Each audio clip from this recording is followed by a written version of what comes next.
MZTV. The imposing architecture of tyrannical institutions. It's required, it's common, it's part and parcel of the intimidation factor. Yesterday I talked about fear and the tyrannical institutions of our world, their use of fear to control you. The list again was spiritual institutions, political / social, environmental, information tyranny, and medical tyranny. Associated with these things are grand edifices. It's part of it. It's needed for the deception to be convincing because people are impressed by architecture. Simple, that's it. When we read in Ephesians about the systematizing of the deception, people need deception to be orderly. They need it to be impressive. They need it to be big. They need it to be shiny. They need it with columns and with marble. And then they're in awe of it. Satan knows this.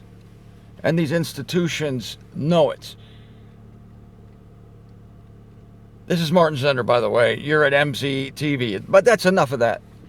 My favorite movie, of course, The Wizard of Oz, perfect example. What does the wizard do? We know it by the end of the movie. Spoiler alert, okay? Spoiler alert. The Wizard of Oz is a little old man behind a curtain. But he scares the crap out of Dorothy, the Tin Man, the Scarecrow, and the Cowardly Lion, who's already scared anyway, but this takes him over the top. By what? An imposing edifice. When you see Oz from a distance, as you're meandering down the yellow brick road, it just about makes you pee your lion costume because it's emerald. Well, it's the Emerald City. The Emerald City. And when you go into the Great Hall to have an audience with the great and powerful, Oz. It is, once again, the Tin Man pees himself and starts to rust. It's imposing.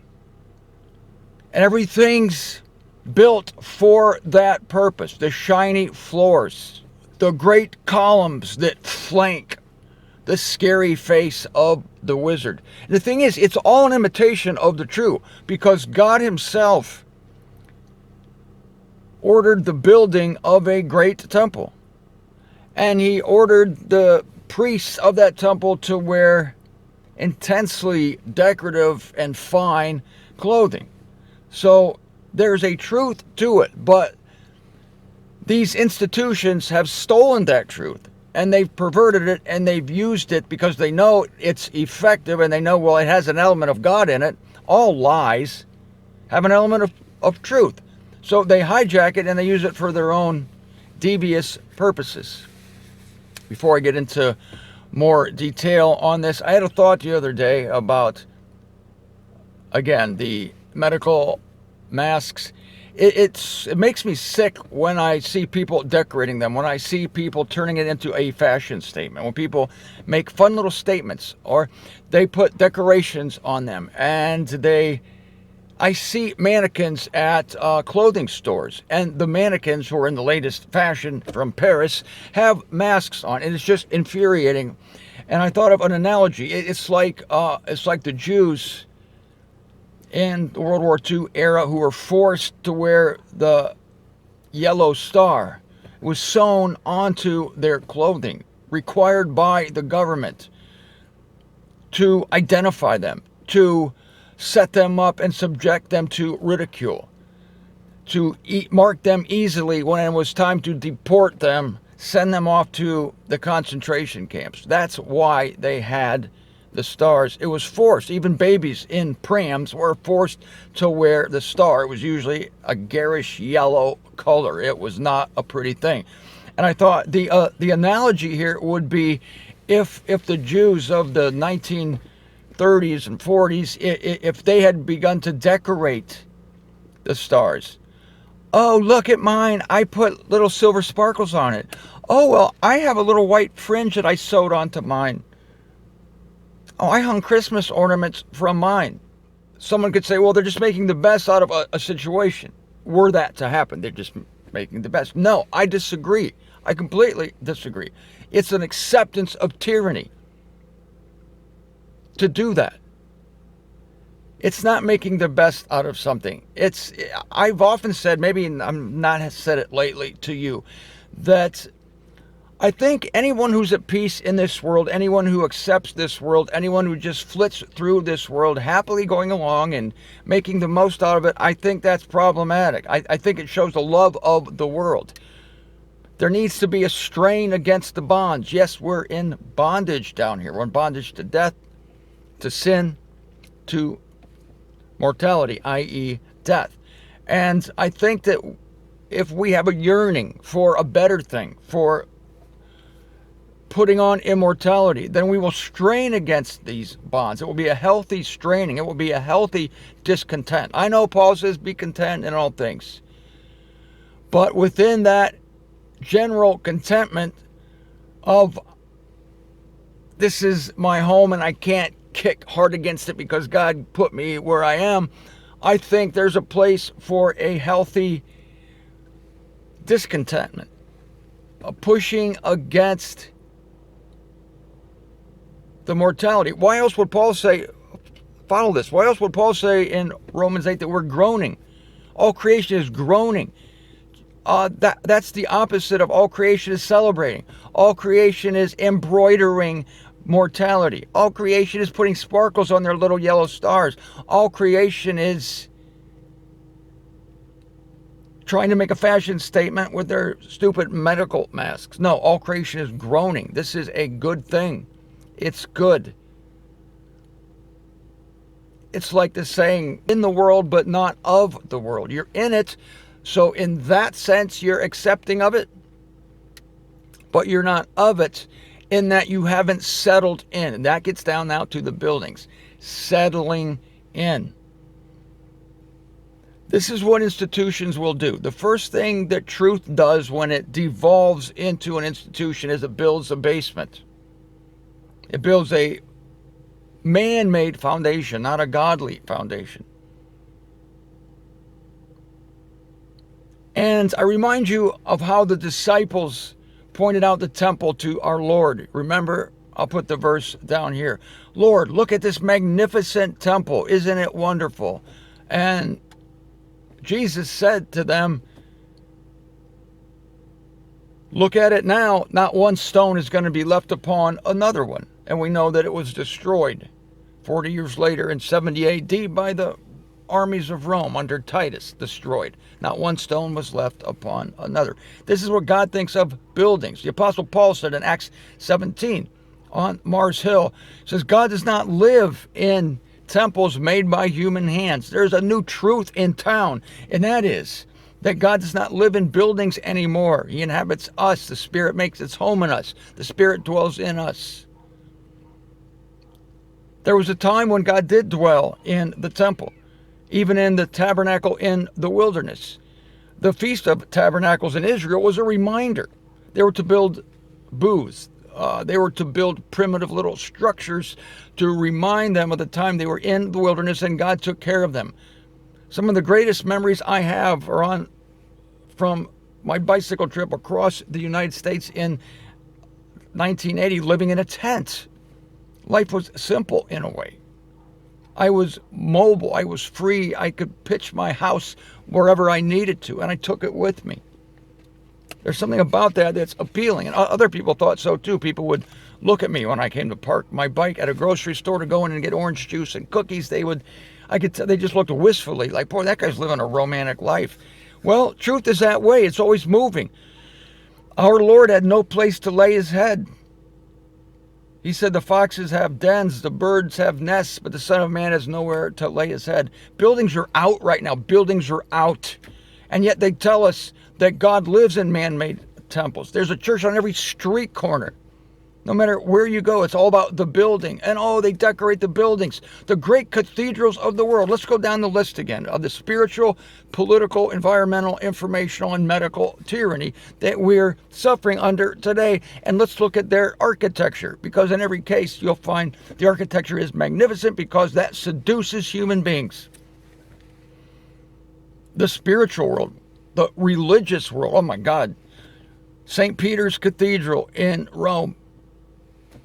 I mean, I don't know how any rational person can walk up there realizing that that was built on the backs of people's indulgences, was built on the backs of fear and guilt, guilting people to give money to that church. And of course, we know that church is of Satan. It's the mother of whores. We know that, the Catholic Church is. And no surprise then, it shouldn't be, that it has the most magnificent structure of any of the buildings of Christendom. And I suppose if I went there, I probably would go, wow, that's amazing. And then I would quickly regain my senses and realize that the more ornate the outside is, the more dead the inside is. Jesus told us that principle when he said that the priests would decorate the temple, decorate the tombs, whitewashed sepulchres, he called them. This is what they do.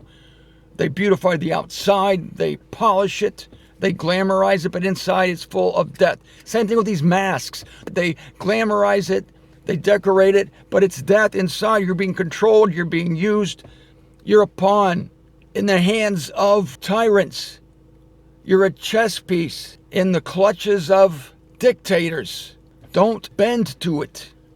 That's why I refuse. When I have to wear a mask in certain stores, I just use the crappiest, stupid, run-of-the-mill medical mask. I hate it, but there's no way I'm going to get some custom-made mask with decoration on it. I see these women, they have flowers on theirs. People have faces like little dog faces, little cat faces. Isn't that clever? Some of them are funny. I got to admit, yeah, they're funny. You look at them, it's funny, but then you get a grip on yourself and you go, wait a minute. It's like painting a face on the Star of David. It was a mockery of the Star of David, what the Nazis put on the Jews. Look, Hilda, I put a face on mine. Isn't that adorable? No, I can see maybe putting a finger on it, the middle finger. That would be rebellious. I saw a guy with a mask over at the place over here called Tap 42, and the mask said, "This is bullshit." Love that. Yeah, it's great. That's good. That's better. That's better. So the structures of Christendom, St. Paul's in London, Notre Dame in Paris. Oh, I remember I visited Notre Dame in Paris. I was happy when it burned up. Glad nobody was hurt, but yeah, burn them all to the ground. I'm not calling for it. God himself's going to knock them down. No, there's no need for anybody to do that. God's going to knock them down during the tribulation. I remember though standing there as a stupid 18-year-old thinking, this is a holy place. Oh, it's holy because they intimidate you. They intimidate you with the vastness of it and the gargoyles and the vaults, the flying buttresses. This is all the flying bullshit is what it is. So it's easy to spot. Oh, the Crystal Cathedral, more modern buildings. Where am I? In my car.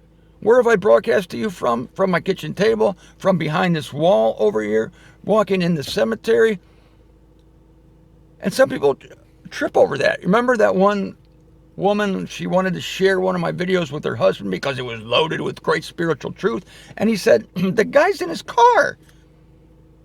It's like what they said about Jesus. He's from Nazareth, isn't he? Can anything good come from Nazareth? Can any wisdom be uttered by a man in a Honda Accord?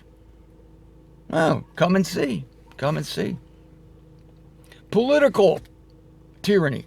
Well, I dare say that every single structure of state capitals, most of them have a rotunda, a dome. It's polished. It's impressive. I remember I took my son Paul to Washington, D.C.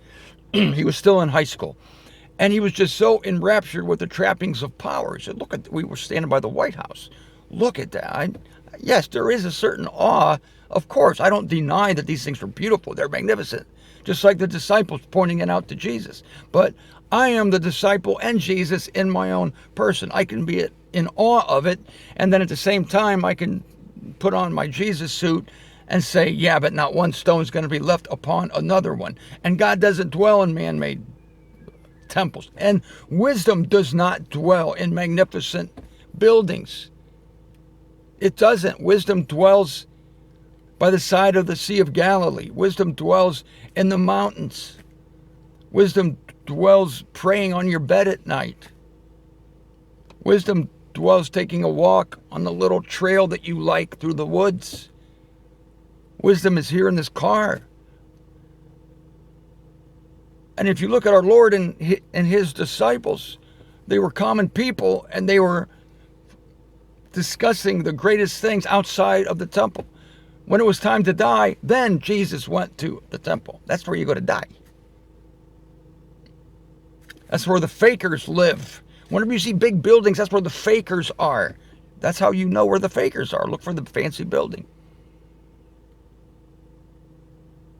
It works every time. The Capitol building in the United States, the Lincoln Memorial, it's all fabulous. I've been to Washington, D.C. many times. It's fabulous. It's meant to intimidate. It's meant to make you bow down like the Wizard of Oz, Emerald City. Bow down to the great wizard. Because look at these polished floors. Do you know how much floor wax it took?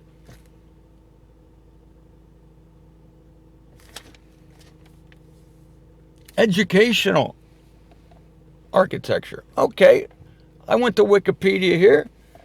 I got Ivy League universities here, and they all have their special places.